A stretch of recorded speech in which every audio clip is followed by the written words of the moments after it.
It's time for Stars on Sports, a podcast radio show dedicated to sharing stories about our athletic program at Lansing Community College. LCC Athletics has a strong tradition. 23 national championship wins. Over 170 All-Americans. 19 MCCAA All-Sports trophies.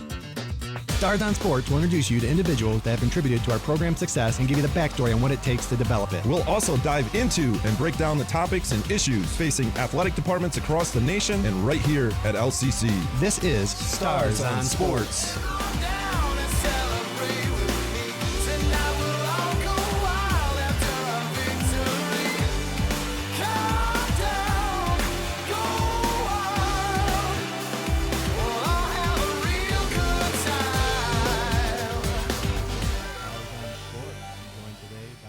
Assistant Athletic Director Stephen Cutter and our producer Daedalian Lowry. And gentlemen, today we're going to be talking about pride in performance. And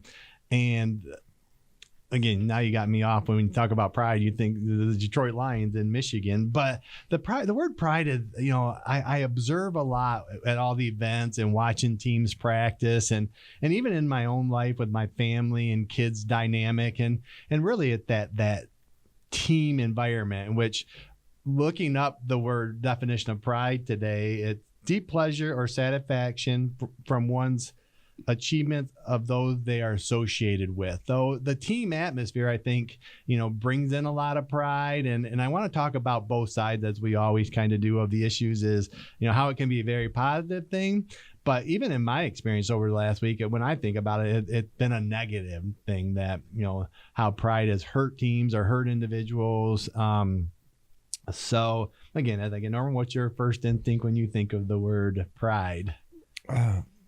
It's an interesting one for sure. I think it's pride is built through habits, resilience, and results, and I think it's something that, as we get into maybe a couple sides of it, there's two sides of pride. And I think there's, somewhat through your habits and your sacrifices, you have it somewhat earned. And on the other side, there's that, somewhat of a false narrative, where it's the pride is not built through any of that stuff. It's just this blind pride.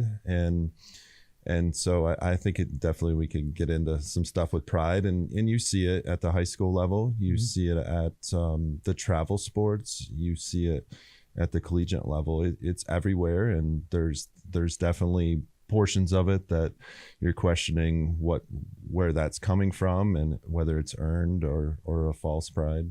What about you, Daedalian?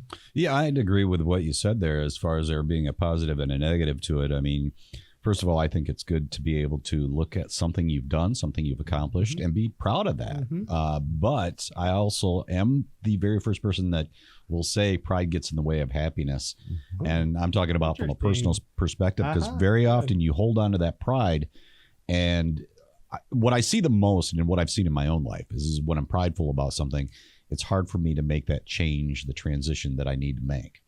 And that gets in the way of happiness. Very good. Well, thank you. And I want to start with the positive part of it, because I think it is prevalent in team sports, in sports in general, in school settings. Like when I talk about LCC sports, I want our student athletes to represent LCC well. I want them to take pride in their school and celebrate together. And when I looked up the word pride, proud was the other part of that word that I never really put two and two together, because honestly, when I usually think of the negative side of pride when I think of the word in general. But again, in team sports, it's a lot of things that we build on and that we utilize to generate success. And some of that is motivation, confidence, and a lot of levels, legacies. And, you see it in the Olympics. You see it in World Cup soccer. The All Blacks were another big one when you look up that we talk about, and how, like when the Olympics come around, and I love the Olympics or World Cup soccer, which helped me become a bigger soccer fan, is rooting for your country, rooting for your team to do well in a world setting. And the Olympics have a lot of examples of pride and prideness for your country. And I think those two really show, but you see it even again, back to my everyday example of working with teams of, when they smile because they're proud of their accomplishment, that again, because accomplishments of being a part of a team are significant parts of our program. So, pro athletes in the past talking about the pride they had, to meet their standard. I mean, Michael Jordan and Muhammad Ali are two ones that, their pride in their craft, competing against themselves, the drive and it builds confidence. And that's what those two had. And that's what we want for our teams to get confidence, because that helps with success. So on a daily basis, I mean, this isn't one you address with a team, but it's probably one you observe and maybe have to manage with a team. Quite a bit, actually. It's brought up, not necessarily in the word, but when we talk about details matter, it's definitely brought up a lot. Pride shows up in the details, and it's things like clean dugouts, body language, what kids are doing when nobody's watching. Pride is extremely prevalent in all of those types of things. And that's a great example, because habits you mentioned earlier, but one of the other things we emphasize with our student athletes at LCC is leave things better than you found it. Take pride in your facility and clean up after yourself and make it look better.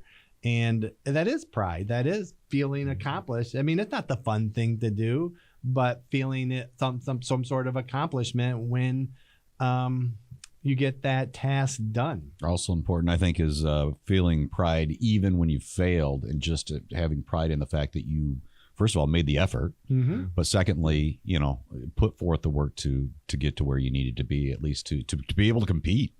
Well, and I think that goes to standards over success on the scoreboard. Is you're right. You can take pride in your effort and losing to a better team.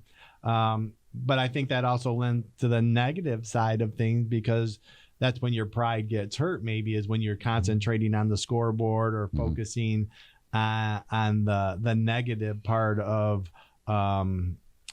your ability per se. So, I when I talk about it needs to be taught, and we maybe don't address it as much, but it does need to be taught and addressed. And again, in any facet, it's where on the pendulum that is whether it'll be positive or negative. And again, that sense of accomplishment, I think, can go a long way in doing those things. But on the negative side, it can lead to arrogance. It can lead to selfishness. Complacency is another one. And then, so I think, when I'm thinking about pride in sports and I'm thinking about specific examples of the negative side of it, what about upsets? The biggest upsets in sports because of too much pride or getting, and I don't want to, make them think as complacency and pride, but we talked about spectator behavior a little bit over here, and is some of the violence in sports attributed to your pride? There's a sense of delusionalism that comes in when you have a lot of pride, and a lot of times that leads to covering up maybe the truth. You miss some stuff because you are so proud of, whatever it might be. And you end up being a little bit delusional and not able to grow, or maybe even just learn from, whatever's happened to you, because you're just too proud to be able to see it. Yeah, I think it leads to overestimating your abilities, that again leads to those. Which is also a great thing. The belief system and having a powerful belief system in yourself, whether it's in sports or life, is super important versus the other side of the coin of that. And that's why this word intrigues me so much, because it is one of those this is one of those more finer lines of too much can be a negative thing, and not enough, can also be a negative thing. Is finding that perfect area of and who defines what is perfect, and that's why I think it's a gray area, because there isn't specific definitions, whether it's in sports or life, what is too much. And that's the hard part. And so we're all going around on individual basis making these decisions on that's great pride, that's too much pride, and all these opinions, they just don't line up. Well, that's what I was trying to get to, is that's why I think it's so important and prevalent in sports, is because you have the individual pride trying to mesh at the team pride. And I think those most successful teams get it aligned and keep it in check. But it's hard, as we all know, on a daily basis. There are different pride levels of kids, and whether they're being positive or negative that day is how to handle. And again, I think that's the intriguing thing about pride, is your own pride and how it fits in, because it is the definition says being associated with a group or team. That how does your pride fit in with your team, and leadership and student accountability all helps with that. But you just see, again, the other thing with sports is there's adversity every day that you see people's pride hurt or built on, and that momentum, that excitement, that dealing with it and how you deal with it will definitely impact your consistency that leads to your success. So I think, individual versus team pride is a big thing, because in the end, it's pride with your team. Back to these national team examples, and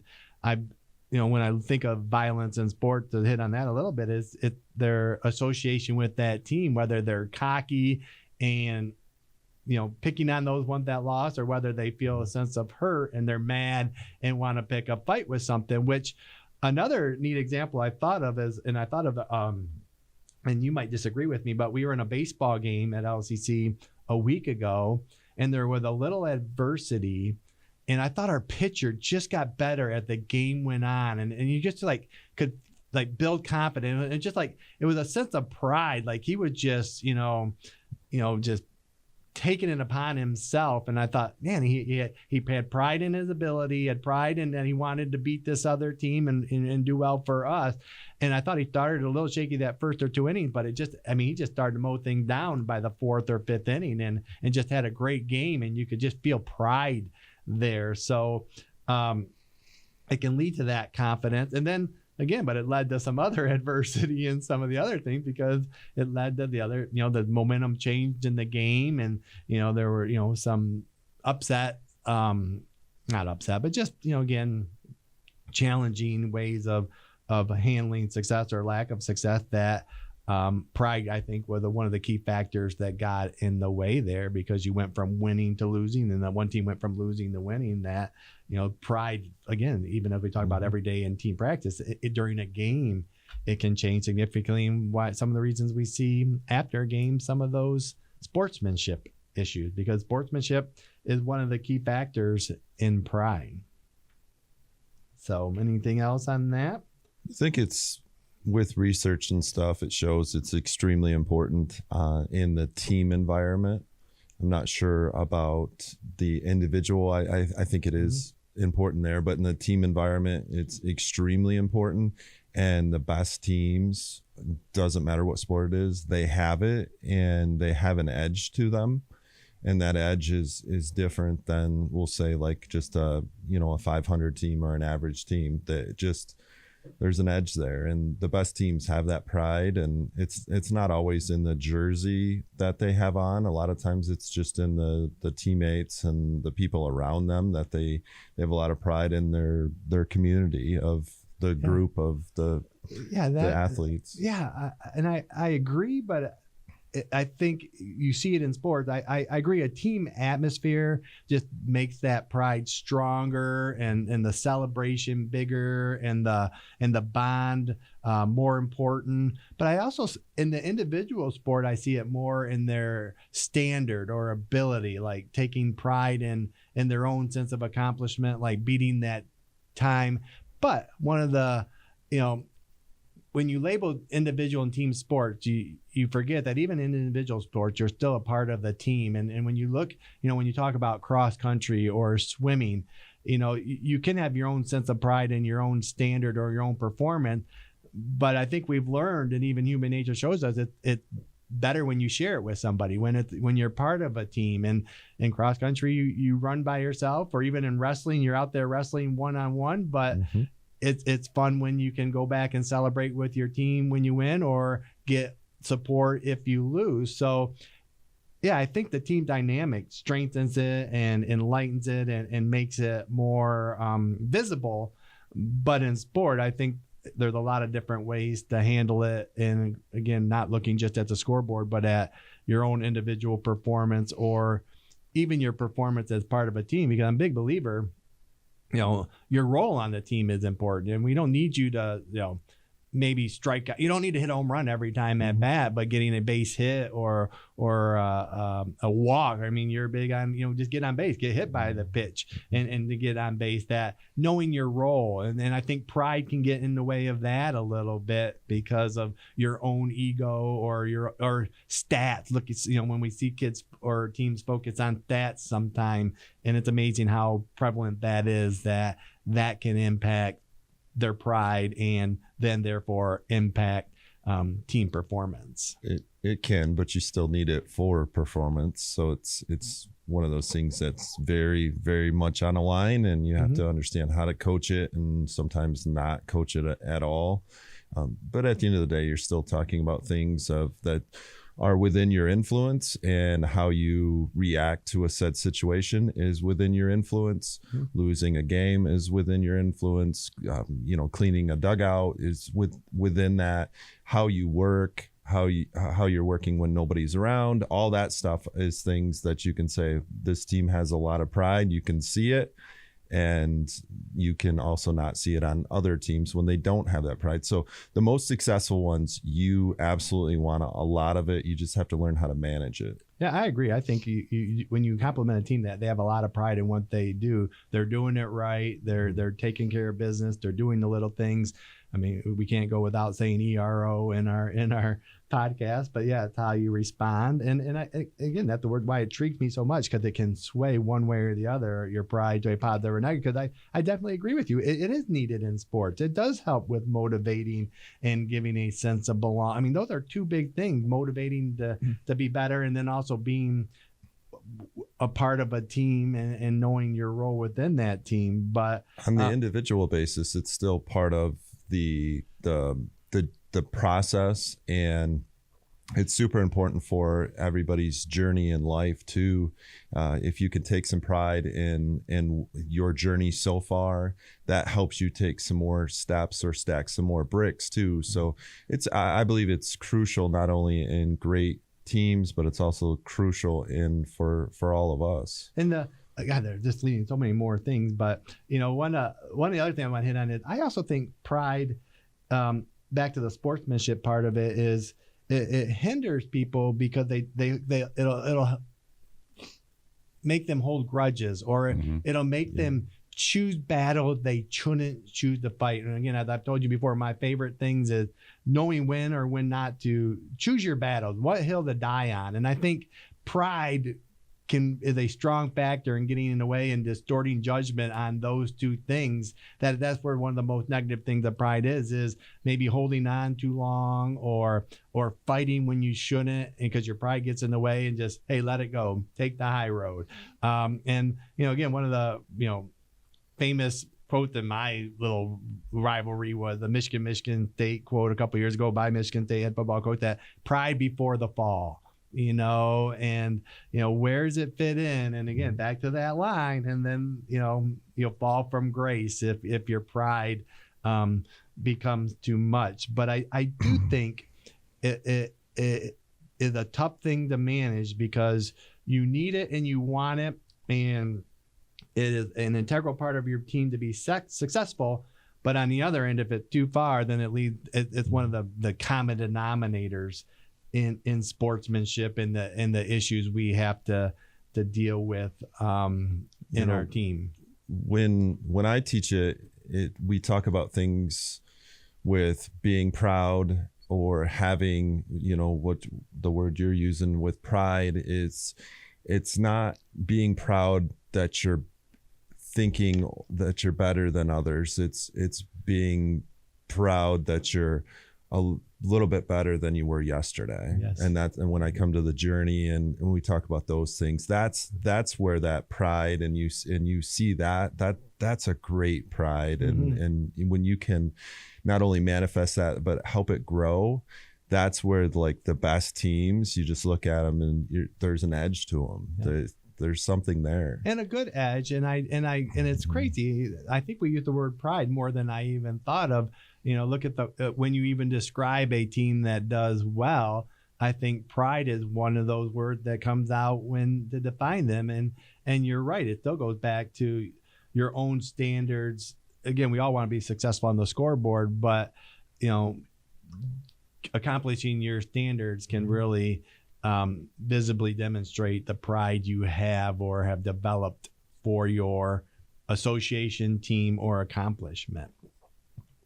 And so at the very end, again, one of the things I saw online was pride can fuel greatness, but unlocked, it can also undo it. And again, that's where you find that fine line. And just like one of my favorite things, like anything in life, at that balance, a strength to the extreme becomes a weakness. So you get that quote on here again, but that's pride. It's a strength, but if you go too far with it, it becomes a weakness. Okay.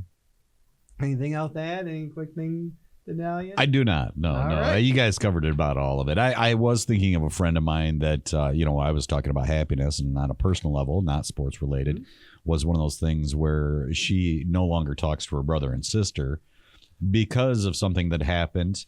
And a lot of it had to do with pride. And it was one of those things where I was like, it's making you miserable. I don't know why you continue. But she eventually, hopefully, will get to that point. I'm glad you brought that up, Daedalian, because it happens in families all the time. It is a big back to they're a team. And seriously, that's one of the reasons in the last week I've been dealing with it too, is I feel pride in families has divided families. It can be one of your best things, but I bring up LCC sports. I bring up my favorite team sports, how I've seen it in that over the last week or month.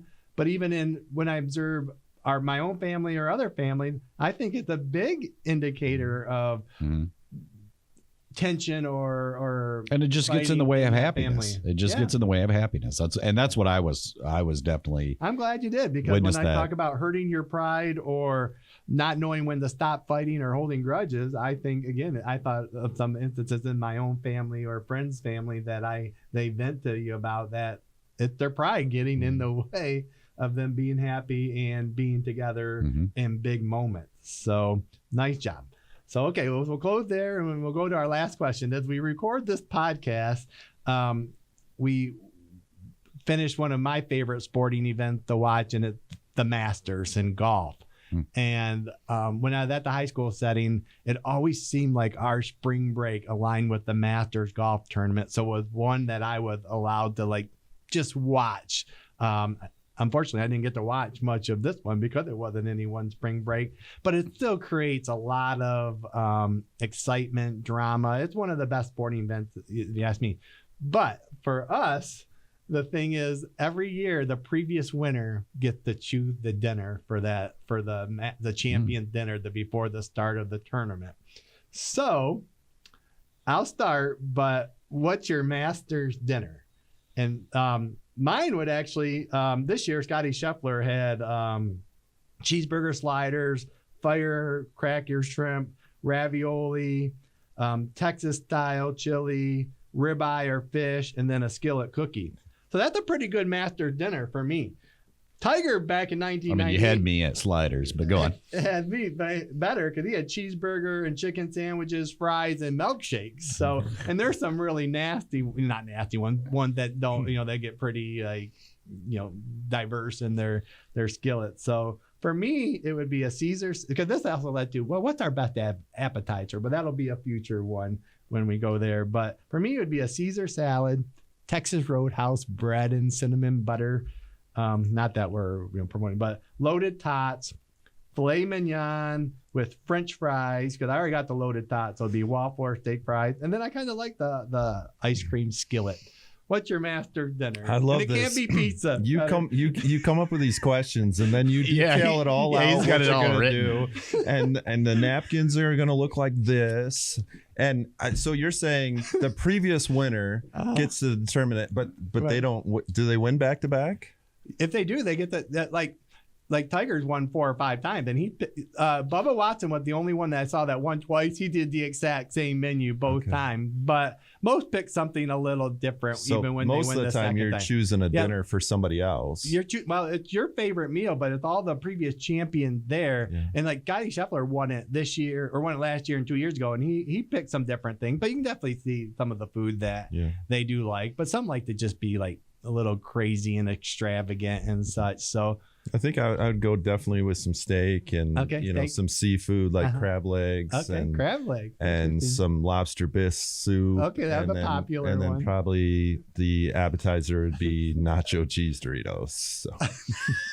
Cheese Doritos. I almost went nacho. That's good. Crab legs, lobster bisque. Yeah, I learned a little bit about you there. So what about you, Daedalian? Well, you didn't tell me I couldn't do pizza, so I'm going to do pizza because I won the year before. Cheers. I won the year before Cut did, and so now it wouldn't be pizza, Daedalian. I know you better. You got a palate for definitely. Well, I mean, pizza would be one of my picks. Subs, any type of sub, really. Variations, some boneless wings. I'm not really into the bone in. That one. Which one, bone in or bone? I prefer boneless. Okay. Boneless. Okay. Uh-huh. And then if you want to get beyond that, I mean, lasagna. Okay. I obviously have a thing for cheese. Really, it's pretty much. That's one of my questions before, cheese or chocolate, but we'll go to that one in the future. But no, that's good. I mean, again, I like cheeseburgers too or sub, but I just if I had to pick a little more like special, it would be steak for me. I like seafood, but I don't get too picky there. Lasagna, Cuban sandwiches. Pasta. Cuban sandwiches should be on the menu too. Yeah, okay, that can be your like slider thing, your meal. But that'd be pretty little. Little Cuban sliders. I'm down with that. There you go. Yeah. So okay, there we go. So Augusta National, please pay attention to if one of these two wins the Masters in the future. Until next time, go Stars. Stars on Sports is recorded live at the WLNZ studios. Engineering and production assistance are provided by Daedalian Lowry. You can listen to this episode and other episodes of Stars on Sports on demand at lccconnect.org. To find more information about our athletic program, visit lccstars.com. Thanks for listening. Go Stars!